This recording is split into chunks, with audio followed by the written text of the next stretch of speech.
All right, welcome back, everyone. Let's do a small recap. Let's see how much we grasped, and then we will continue. So you can share from First Peter chapter 2. So, what are all the themes that you understood? Mike, please. Peter encourages the believers to Yes. crave for word of God, which Mm. is like milk, and we see how Yeah. it is very essential for us also to Yes. keep the course going. And then Yes. he describes about we are chosen people for God, and Mm. Mm. some of the sacrifices nowadays. What are the sacrifices that we should be doing? Yes. Yes. That's true. Yeah. So these are the key things, and also about Christian life, how we must live and have a testimony such that our conduct is honorable before the unbelievers. And verse 12, it also says, when they speak evil against you, when they speak against you as evildoers, they may, by your good works which they observe, glorify God in the day of visitation. So, unbelievers should talk about believers such that they glorify God and say, oh wow, look at these people, what kind of an honest life, a holy life, a good life, compassionate life, everything nice that they observe. So our testimony before unbelievers is so important. Okay, we must never forget that, especially when God calls us into leadership. We may feel, it's okay, but you see, it's affecting the unbelievers, because they'll be like, why should I believe in God if somebody like this Christian leader can do all these sins or mistakes? Why should I follow Christ? We should not allow that to take place. Instead of that, our life, our testimony should be such that even unbeliever says, I want to be like you. Or who is this Jesus? Tell me more. Your life is so different. Your life is so, holy or anything like that. Yeah. So that's what Peter is encouraging. But also notice the time in which they are living is a very difficult time. In such a time, how to maintain godly character, how to maintain, a godly testimony, it's tough only. But still, have a good testimony. In difficult times, have a good testimony. That's Peter's invitation to us. Now, we'll see three different calls for submission. So, we'll do it in three sections. Firstly, Peter will say, submit to the governing authorities. Second, he will tell slaves, submit to the masters. Third, he will tell the wife, submit to the husband. So, three submissions that he is going to talk about. So, let's look at it.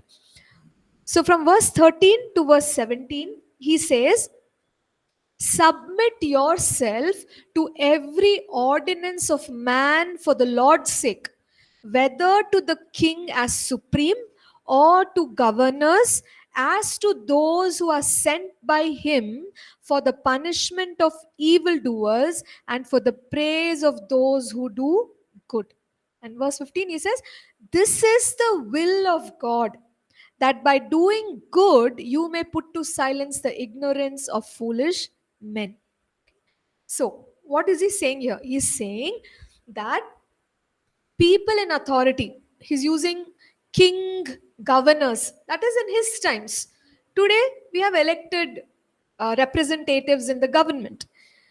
We are supposed to submit. Submit means, with honor, we follow the policies, the regulations, the instructions that have been given to us as citizens of, a nation or a state. So we have to respect, fully follow it. What if the government is asking us to go against God. Should we follow that?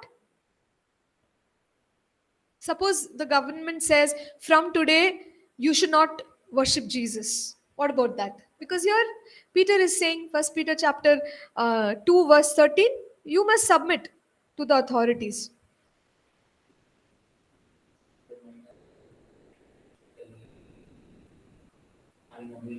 Okay. So Anand's point is, if the government says don't gather together because of some issues, then we will follow it that way. Now we should follow the laws. Yes, yeah, correct. So personally, we don't stop worshipping, but if there are any guidelines, right, that yes, we can always follow. But if it comes to denying Christ, let's say the government says from today you should not believe in Jesus, stop following Jesus, then what will we do? Exactly. So see, when it in even in the book of Acts, that's how they were threatened. Peter, John, the apostles, like you should not follow Christ anymore. Don't speak in the name of Jesus. Then they said, should we follow your instruction or God's instruction? So when it comes to that extreme, then we are free to say no. We will not listen to you. We will follow Christ. Okay. But in every other matter, we are supposed to submit to the government, the authorities. Why? Because he says it is God, who has positioned them so that they can take care of the righteousness in the land. Okay. What is that? Sent by him. Yeah. Verse 14 says, as to those who are sent by him for the punishment of evildoers. So these governing authorities God has given so that they can establish righteousness. So they are representatives of God in that sense because God is righteous and they're establishing righteousness. So we must honor the government authorities. Okay. Even when Paul writes to Timothy, he says, pray for the government, pray for the authorities. But what do? We grumble, we say all kinds of things. Oh, this person. Yeah, exactly. So okay, we are discontented, but still we must honor and pray. Whichever party is in rule, we are supposed to pray for them. We are supposed to honor the laws that God has given. So that is submission to authorities. Now let's move on.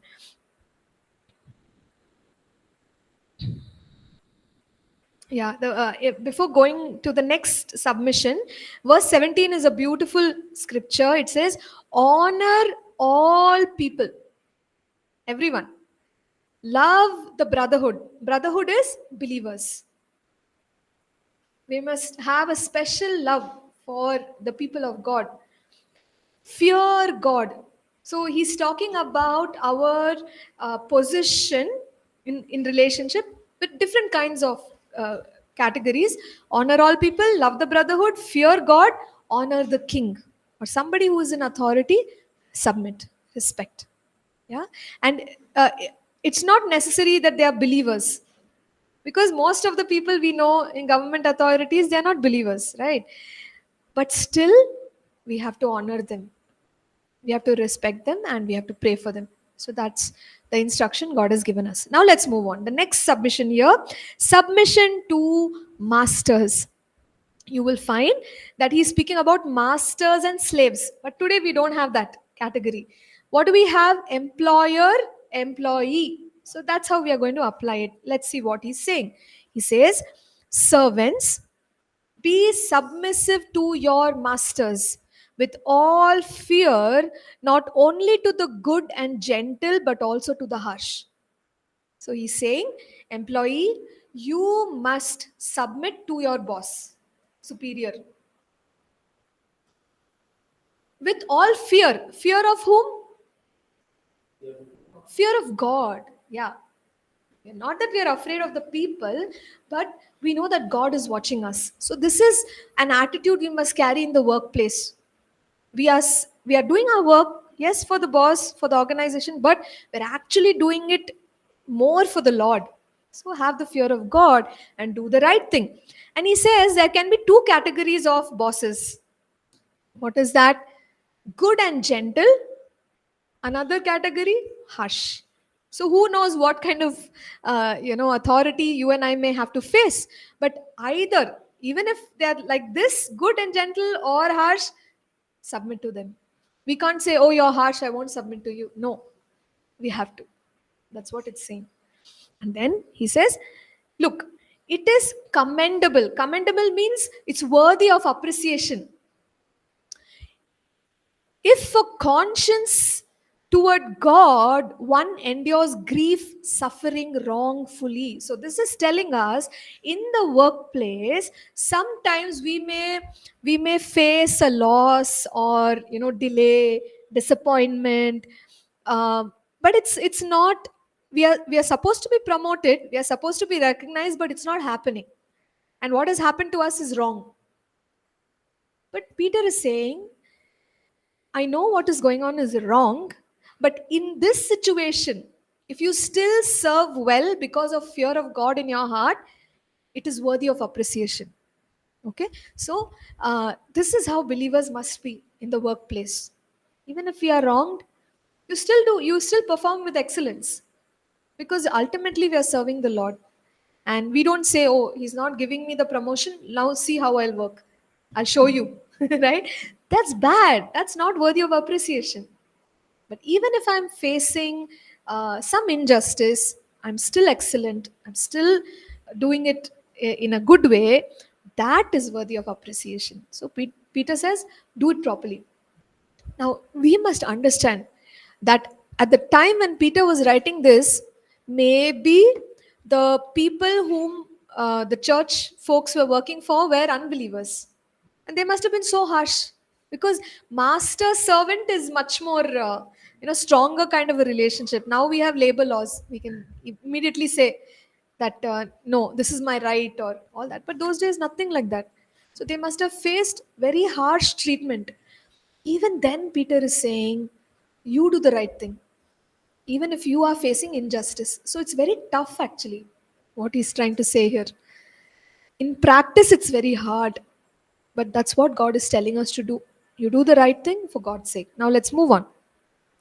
In verse 20, he says, I'll summarize it, I'll paraphrase it for us. So he says, if you do the wrong thing and you receive punishment, and you endure, what is so great about it? Because you did what is wrong and you're facing the consequences. But if you do the right thing and you're facing injustice, that is worthy of appreciation. That is commendable. Okay? So be patient. Be patient when you're facing injustice in the workplace. Verse 21. For to this you were called, because Christ also suffered for us, leaving us an example that you should follow his steps. How did Jesus suffer? Did he do evil? Did he sin? Did he hurt people? He did nothing. And still he suffered. So that is our example. He suffered for nothing. Now you're suffering for nothing. If Jesus can do it, why can't we be patient in such trials? And that's what he is encouraging us. And he says about Jesus in verse 22, who committed no sin, nor was deceit found in his mouth. But why was he punished so brutally? But he endured it. He was quiet. No, he never complained, he never blamed, he never shouted at anyone. So that is the example. I mean, this is a very big example in front of us. So when we are facing oppression in the workplace, he's telling us, you trust in God, do the right thing anyway. Okay, okay, let's move on. Verse 23. This is about Jesus, who, when he was reviled, did not revile in return. When he suffered, he did not threaten, but committed himself to him who judges righteously. This is very powerful, very, very powerful. Okay, so when people shouted at him, beat him, he didn't react the same way. No, he could have shouted at them, he could have violently attacked them, but he never did that. Also says, when he suffered, he did not threaten, hey, why are you doing this? You know who my father is. Nothing. Calm, quiet. Why? Big question is why? Jesus, why didn't you do it? How come you didn't do it? Answer is here. Committed himself to him. So that means that Jesus' faith was in the Father. Jesus' faith was in the eternal outcome. See, perspective is very different. It's not temporary. It's very much, connected to eternity. Jesus is trusting God. Father, you sent me with this assignment. I know this assignment is valuable. I know that you're going to raise me from the dead. Isn't it? That was the ultimate thing. Jesus would die, but he would come back. So Jesus is fully trusting in the Father, fully committed to the Father. Same way, when we go through trials and oppression, we trust in God. How do we trust in God? God, I'm doing the right thing. You will bring me out of it. You remember Joseph and Potiphar's wife, how she tried to trick him. But he trusted in God. See, ultimately, we have to commit ourselves to God. God is watching. God is watching. God will give the justice. In fact, in the beginning of this passage, uh, Peter writes, mm, in okay, in this verse itself, it is there. He committed himself to him who judges righteously. So, how can God do injustice? If I'm a hard worker, if I'm honest, if I did the right thing, if I'm excellent in my work, God is righteous, no? Surely I will have the reward. My labor is a labor of faith. And God always judges righteously. There could be a delay, but surely there will be a reward. So that is the faith that Jesus had. He committed himself to God and said, God, I know I'm going through a tough time, but there's something beautiful that's going to come out of my sacrifice. So that's the way we also have to go through our difficult times. Okay? And God is going to bring us out. So even in Joseph's case, God exalted him. Anybody who was pressed down like that, even Esther is a great example. There was a decree passed that they are going to be killed, all the Jews, but she trusted in the Lord. How did she trust in God? How did she commit? And how did the people commit themselves to God? Through fasting and prayer. 3 days they fasted. And they fasted, God changed it. Destiny turns around. So when we are going through a tough time, we have to commit ourselves to God because God is a righteous judge. That's the faith we have. All my labor is not in vain. Okay, so encouraging it is. So, yeah, this is why we endure. Christ endured.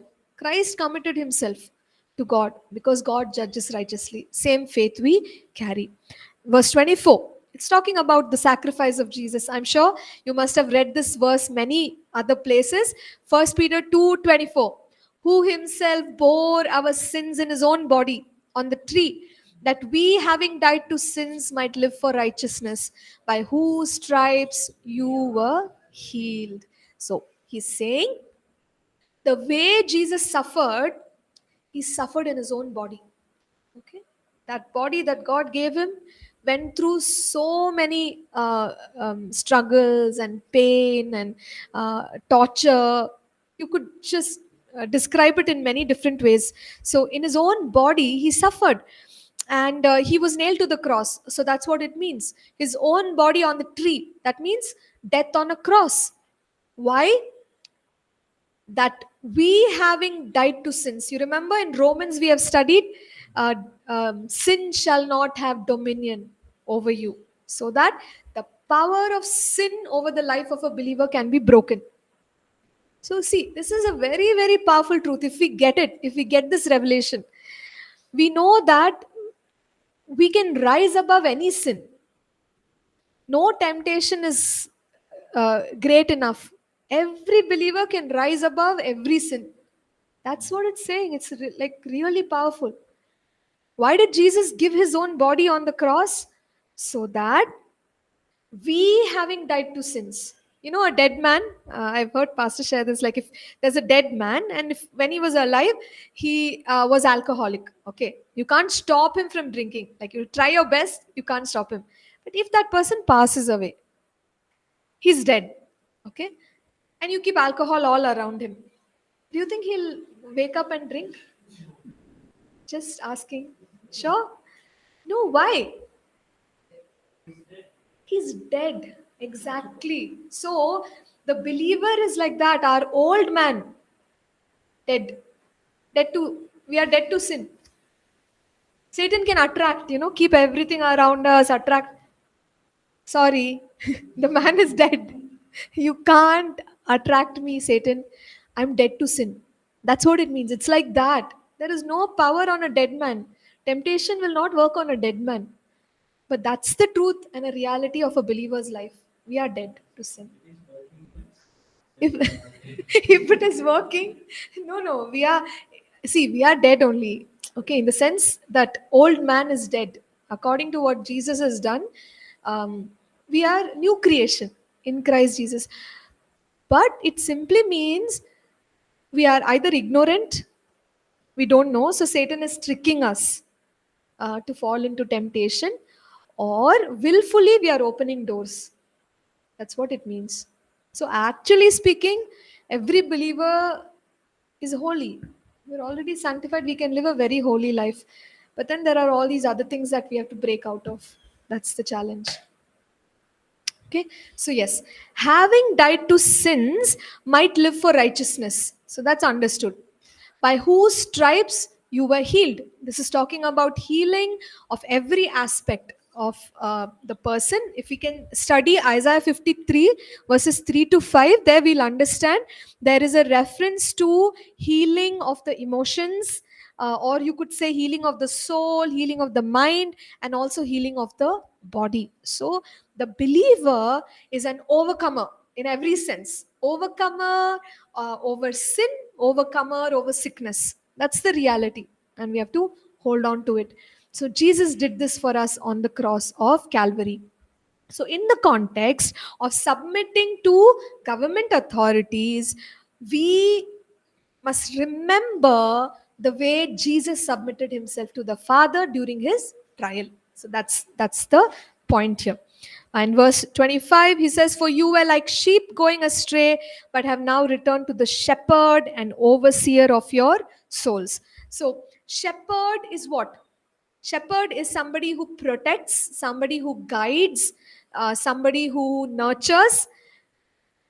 So the Lord Jesus, or God, is our shepherd. He's the one who cares for us. Psalm 23, Peter experienced the Lord as his shepherd. So the Lord is our shepherd and he's the overseer of our souls. So we submit to whom? We ultimately submit to the one who's overseeing us, who's taking care of us. So be submitted to the Lord. Now, let's move on. First Peter chapter 3. Now comes the topic of submission of wives to husbands, and then later on in verse 7 there is a small note to the husband as well. So here he says, "Wives, likewise be submissive to your own husbands, that even if some do not obey the word, they without a word may be won by the conduct of their wives." So here he's saying that, women, or this is a very specific thing. This is a husband wife context. So he says wives have to be submissive to their own husbands. So it's not like, every woman is subject to the authority of every man. It doesn't work like that. In the context of marriage, wives, submit to your own husbands. Okay, now what will happen if the believing wife is living a virtuous life, good conduct? So he's saying that it is very powerful that even if, let's say, there are husbands who do not obey the word, they will be positively influenced by the wife's conduct and character. Okay, so that's what he's saying. So it's an encouragement, like continue to serve the Lord, very similar to what he said to the servants.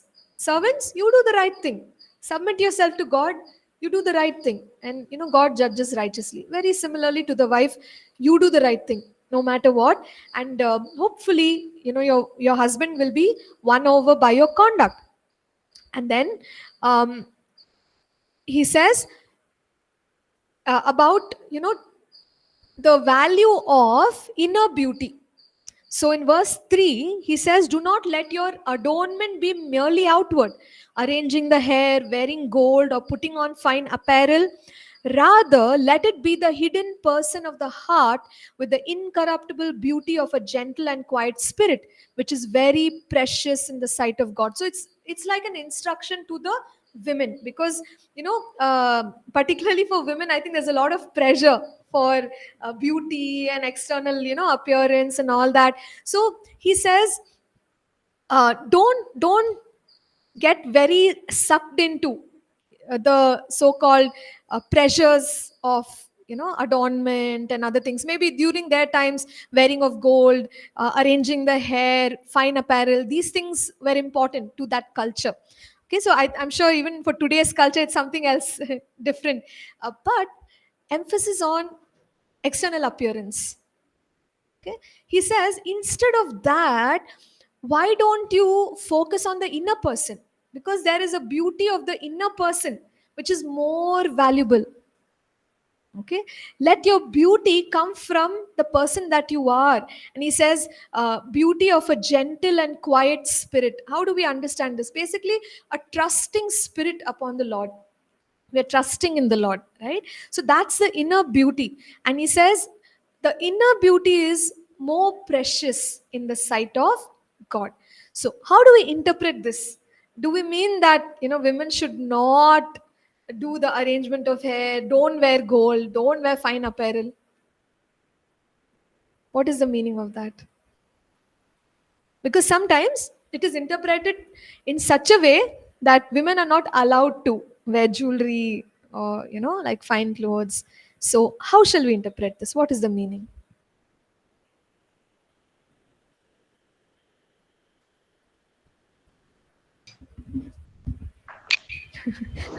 A lady wants to answer. Okay, go ahead. Our adornment should not be merely only Yes, outward. that's It should true. have given importance to our inner Yeah, person. yeah, that's correct. Yeah. So it should not be merely. That itself shows us that he's not forbidding. So to say that women, you should not uh, consider external beauty at all would be wrong. 'Cause that's not what he's saying. He's saying, yeah, it's there, but um, let the main thing be the main thing, which is inner beauty. Yeah. Also, in verse 5, he says um, that holy women who trusted in God also adorned themselves, being submissive to their own husbands. And then he brings the example of Sarah. Sarah obeyed Abraham, calling him Lord, whose daughters you are if you do good and are not afraid with any terror. So he says, you go by the example of godly women like Sarah. Sarah respected her husband. She obeyed Abraham. Calling him Lord simply means honor. She honored her husband. That's a good example. You follow that example. But also, if you consider Sarah from the Old Testament, she wore jewelry. So, the reason why I'm talking about this is because sometimes that portion is interpreted such that external beauty is sinful. Like if you do these things, it's wrong, it's against God. So that interpretation is extreme. He's not saying that at all, because even Sarah used to wear jewelry. Okay, so it's not one or the other, it's more regarding focus on inner beauty. But overall, it talks about submission to the husband. Okay, so this is God's government. I think we've studied in many other courses. In the family, husband, wife, and then the children. So that is the order. Now, a word to the husbands. Okay, verse 7. He says, husbands, likewise dwell with them with understanding. Okay, so let me quickly find one now. Yes, once. Are not afraid with any terror means what? Like, see, when we do the good, we know that it'll have a positive outcome or a reward. We are not afraid of missing out on the reward. So that's kind of the essence of it.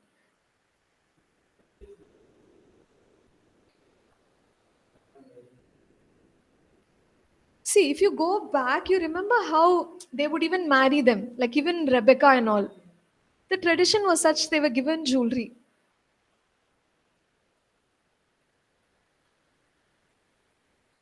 Okay, so yeah, anyway, fine. So, a parallel scripture here to First Peter chapter 3, verse 7, where it says, husbands likewise dwell with them with understanding. So, this is an instruction to the husbands to display and demonstrate understanding of the wives.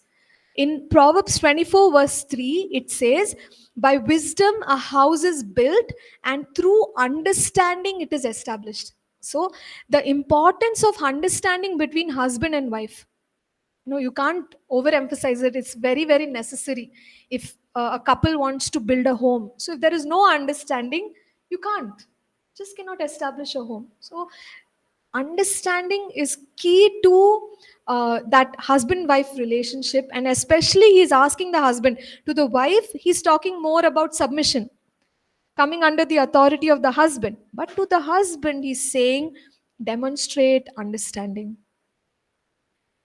dwell with them with understanding, giving honor to the wife. So while the wife, like Sarah called Abraham Lord, she honored her husband. But there is the honor to the wife as well. So the husband is asked to honor the wife, honor your wife, as to the weaker vessel, as being heirs together of the grace of life, that your prayers may not be hindered. So, what is the meaning of weaker vessel? How do we interpret that?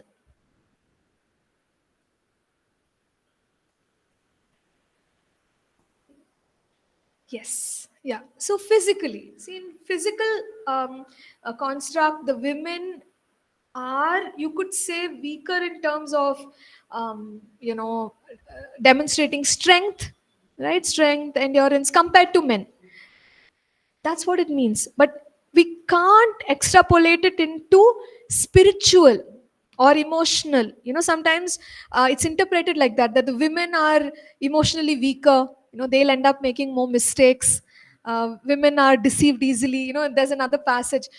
However, in the same breath, he's saying that you are heirs together of the grace of life. That means God has given equal grace to both man and woman, husband and wife, equal grace. And before God, there is no male nor female. We read about that in the book of Galatians. So, weaker vessel, it's not a spiritual thing that women are emotionally or spiritually weak. That's not the right interpretation. Physically, yes, you could say that, because obviously, women can't lift like a man can, or demonstrate endurance like a man can. So that's what it means. Physically weaker vessel. Anand is saying everyone can now. Okay. Yeah, yeah, that's true. Okay. And here it says, women are heirs together of the grace of life. So God has called both man and woman as children, God's children. Equally, we are God's children. It's not like, man has more preference with God compared to a woman. And he says, in the marriage relationship, if the husband does not honor the wife, if the husband does not, go that extra mile to understand the wife, right, there can be an issue. What is that issue? He says, prayers may not be hindered. So the prayers also can be hindered if the husband does not make an effort to maintain the right relationship with his wife. So it's little like, scary, but that's what it says. Okay, so God has given that extra instruction there for the husbands to heed, and treat the wife rightly, treat the wife well, so that your prayers can be heard. So this is with regard to submission in the context of marriage. Okay, so three submissions we saw. What is the first one? Submission to governing authorities or government. Second, masters. Third is wives. submitting to husbands. Okay, so if you have any clarifications, questions, you can always ask. If not, we'll move ahead. Mike Anand?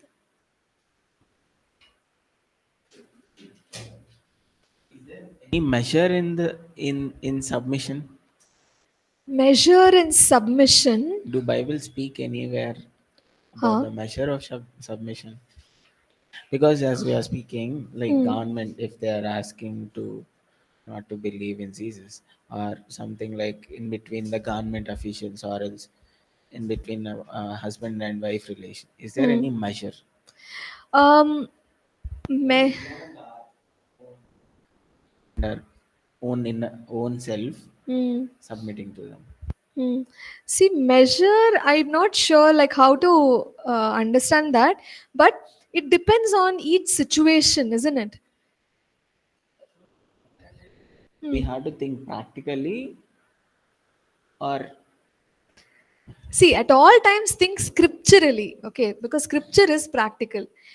Uh, in the case of government, if they go to the extent of saying don't follow Christ or deny Christ, what about Daniel? It happened to Daniel, right? He was fine. He just did what he should have done, and he was thrown into the lion's den. So that's scriptural. If they are asking us to not to deny our God and not worship Him, then yes, we have to. Uh, that is, if you're asking measure, like what extent, that's the extent. And Shadrach, Meshach, Abednego, they didn't bow down to the idol of the king, so they were thrown in the fire. So it depends case by case. What are they asking you to do? Accordingly, let's do. there are many educated people, or whoever it is, this logical thinking people, what they say is, if someone comes and tell me to not to do this thing, or deny Jesus for their sake, Mm, I would do. I'm not telling like particular situation like denying and all, but I'll respect them, because on other side, if I do that for their ego sake, they'll be satisfied. mm, After that, I can live for God. I can do a lot of ministry. mm, So there are people who speaks like we have to think logically, so it's okay. I mean, there is a show, even there is a story that says in a church there are some people who are worshipping, they're having a Sunday service, and then there are two people comes with the AK-47, and they point at them, and then whoever wants Jesus go come be here, or else you go out. Even the pastors go out. So in this particular situation, there are some people who explains like this. For them, it's okay for them to deny there, but here we are, here Jesus will be there, and then we can do ministry out there, and there is a small girl who stays there only. I mean, I've heard a lot of stories like this, and there are people who explains it even logically also. So that's why submission, in the sense, until what measure. yeah, see, wisdom, we can apply wisdom. Like if you look at Paul also, when the mobs were against him, he left the city. He left and he went to another city. That is wisdom. Yeah, even Jesus also did that. So that's okay. Um, yeah, I don't know about the situation where in front of them we say, yeah, I deny, but then we believe in our hearts. I don't know about that. Yeah.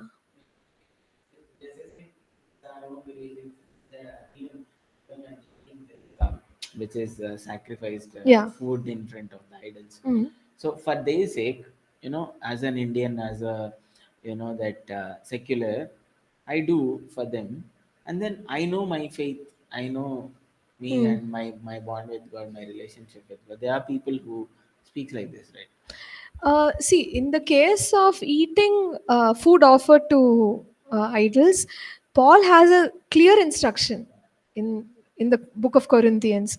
So there he says, "Don't ask them; just eat it."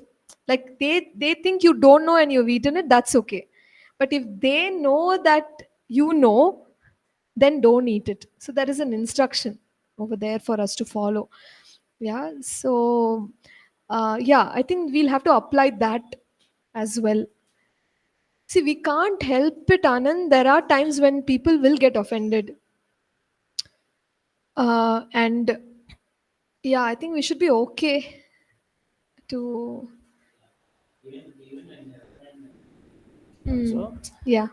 for sure there will be a, the measure, until okay, I definitely, yeah, I submit myself, I honor you, I Yes. respect you, Mm, but there is some, mm. limit for everything. There is that thin line. Yeah, So correct. See, if there is something ungodly that is taken, there's a right way of bringing it to the notice, isn't it? So, yeah, we are not saying if again like deny Christ if it's going to that level or there's some kind of violence. Uh, in the marriage relationship, those are all extreme situations where yes, the scripture says submit, but not at the cost of losing your life. Like what if the woman is going to be battered, and she has to run for her life. At that point you say submit, submit. That's the scripture also has many other things to say. So in those unique situations we'll have to apply it that way. Okay, great. All right, let's move on then. So the remaining part is, yeah. So it's about blessing, but then later on, it's more about the Lord Jesus and how he endured wrong.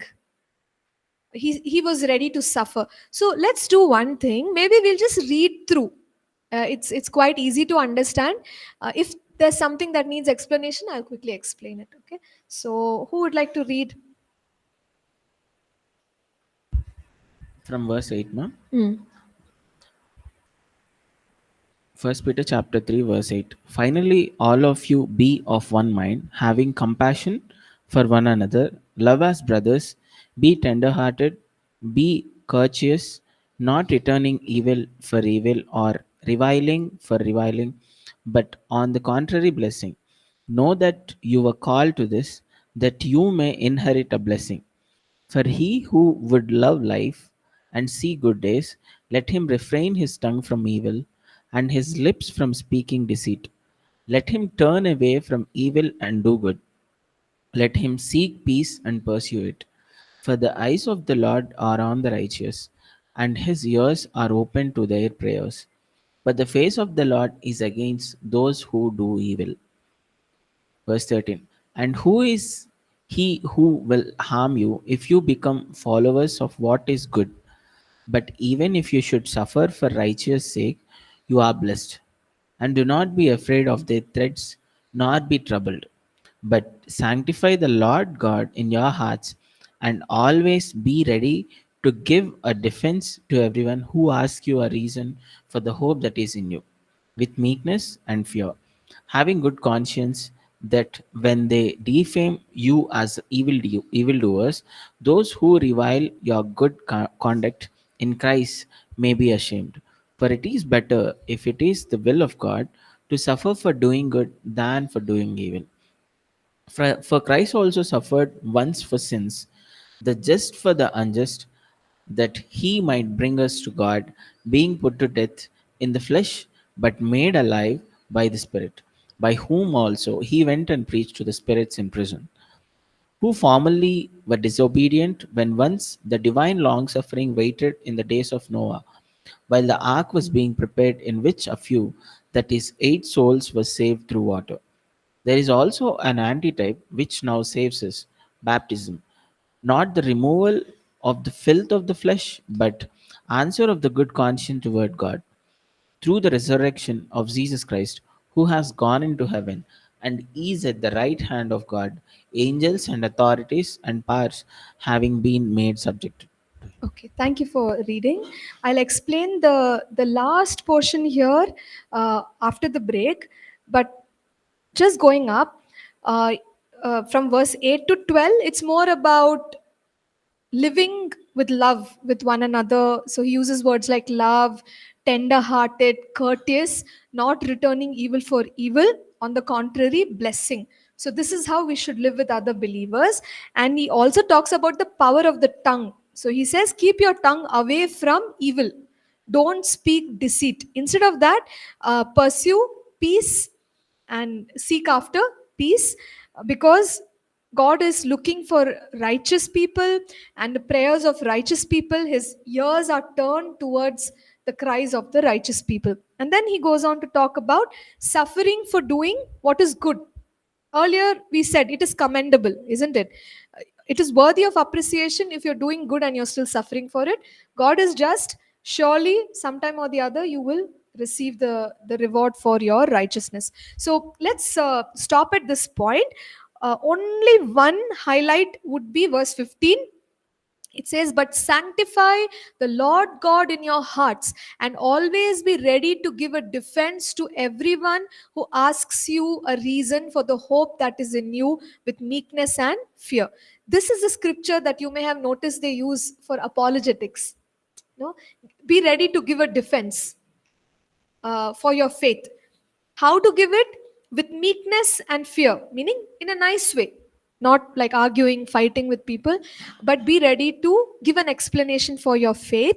And he says, sanctify the Lord God in your hearts. That means honor the Lord God in your heart, in your life. Live a life such that you're honoring the Lord God, and give a defense. Now, give a defense may even mean, in the simplest way that is possible by us, because sometimes we think defense means, oh, full apologetics, history of this that, I'm poor at apologetics, I don't know how to answer. No problem, whatever you can, you give. Maybe your testimony you can share or something, because Peter was a fisherman. Ultimately, he's not the kind of intellectual that Apostle Paul is, and still Peter is saying give a defense. That means whatever is possible. If you're not so hi-fi and all, also it's okay, give an answer that you can, and uh, that will help people. Okay, so with that, let's stop. We'll come back and we'll do the, which one?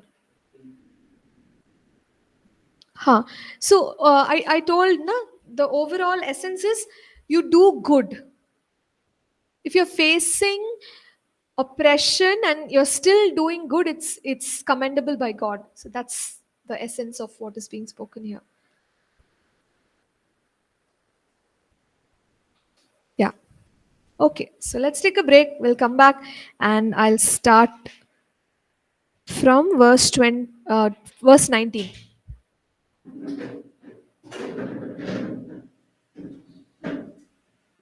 Thank you.